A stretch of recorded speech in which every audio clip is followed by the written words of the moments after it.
What's up, everybody? As some of you may or may not know, at the end of the show, we're going to do a little bit of a twerking thing. Yeah, We're just so we were searching the audience. looking around for people. And I found a Harry. I found a Zayn.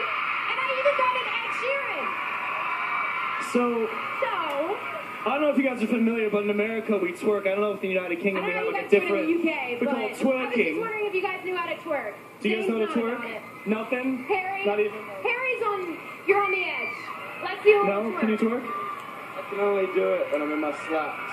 All right. Okay. We're short-handed, but when we Well- get to the end of the show, you guys only have a couple minutes to practice. Ed was almost about to do it. I think Ed's about to don't do know. it. Do we All want to see right, it? fair enough. No? All right. 3, 2, 1. Wow. All right. Made the show. Guys, the bar has been set. The bar has been set, so do not mess around. We are twerking for real. Let's get this show on the road. Listen, every now